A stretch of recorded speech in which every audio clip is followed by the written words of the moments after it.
Hey, what's up? This is Dillio representing DillioT2K.com, and you're here, and we're going to talk about how to produce Southern Soul music right here at Dillio T2K.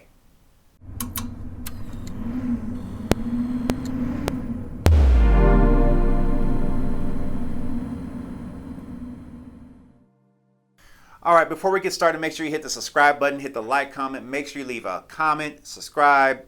You know the drill. Please make sure you do that. Help this channel grow as I get back to making more videos and answering more questions on this platform using this format. All right, so let's talk about it. Let's talk about producing Southern Soul music. I got an email from Aaron. Aaron wanted to know how to produce Southern Soul music. So I'm going to give you the short answer. I'm going to give you the fast answer. Let's do the short answer. The short answer is all you need is a keyboard workstation. Get you a Phantom, get you a Motif, or get you a Triton or something like that, or a Chrome, or any hardware keyboard that does sequencing in there. Learn how to sequence on that. Good at that. Find a way to record it, and you got your Southern Soul sound. Now for the long answer. Southern Soul music to me has sort of this kind of general MIDI-ish sound, and I don't mean that in a bad way. I just mean that it sounds like when you hear it, or when I hear it, I can hear someone's keyboard playing. I can hear that motif or that Triton or that rolling piano sound. I can hear a specific Silverado brass sound. And the thing is that when you start moving your music production to the computer, the thing is, when you move to your music production to the computer, now you get into the world of plugins. Now you get into the world of everything having every sound under the sun. And it's so vast, and you have to dig. You have to really dig a lot to get essential sounds that you need to produce music for on the Southern Soul style platform, or how I would consider Southern Soul style. What I would do is, I can't tell you just use one platform because I don't know what you like. I don't know what you're good at. So I like to teach on principle. Basically, you want to use any music software that allows you to sequence music. So FL Studio, Logic, Ableton, Maschine, MPC Live, Studio One 3. The list goes on, and it's going to continue to grow. There are so many options on there. There are so many options out there that I would rather teach the principle of, listen, the shortest way to get to producing Southern Soul music, in my opinion, is to go ahead and get you that Roland 1080 VST plugin, that sound module, right? Because that one has a lot of good keyboard sounding sounds.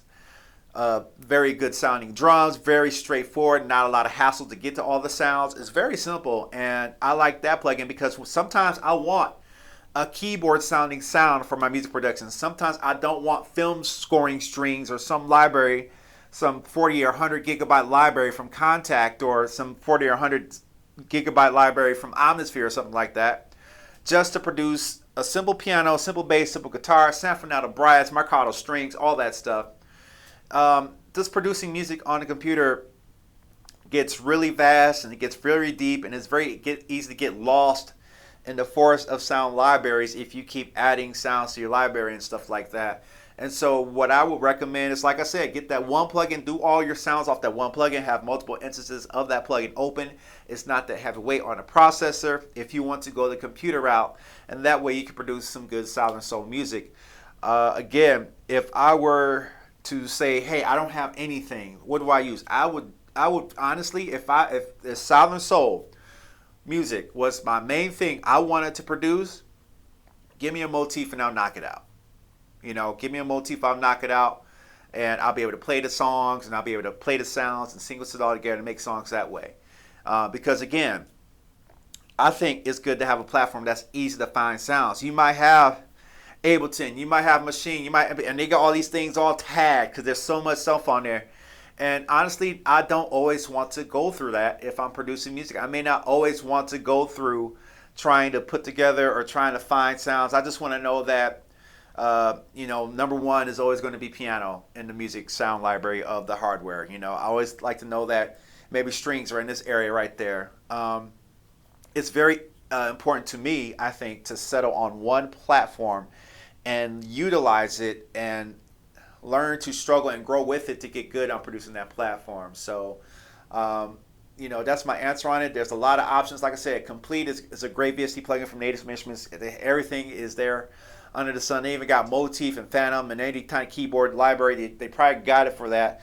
The problem is not all of them sound great, and there's just so much content to dig through. And sometimes digging for the right content or digging for the right sound can get in the way of the creative process, can get in the way of actually making the music, of getting in the way of actually creating a product that you want to have out there on Spotify, that you want to have out there on YouTube or out there on people's playlists out there. If you're spending time always worrying about how do I get to this one sound, you know, then you have less time to spend on other things that are also equally important. So that's my advice. If you want to go to hardware right, just get you a nice keyboard workstation.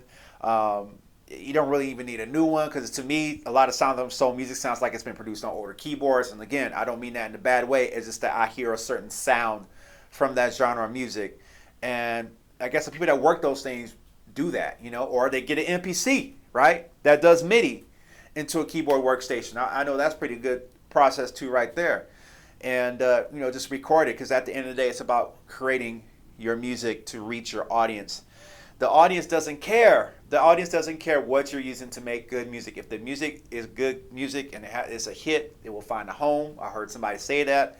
I don't remember exactly who said that, but it will always find a home. So that's it right there. I hope, Aaron, that answers your question. Everybody who saw this video, please leave a like, comment, subscribe on the bottom. Y'all know what to do. Subscribe to the video, or subscribe to my channel, like the video, help the channel grow, comment so I can hear from you guys, get some feedback to help me kind of steer this channel a little bit. And make sure you check out my new album, Magic Box. It's a R&B 90s funk kind of thing, throwback album. Just want to do a little old school style, you know, with a little bit of a 2018 twist. Very proud of the album. A lot of people like it, and I think you might like it too, so make sure you check that out. All right, I'm out of here. I'm Dillio, and the channel you're watching is Dillio T2K. What's up? I want to invite you to listen to my 6th studio album called Magic Box.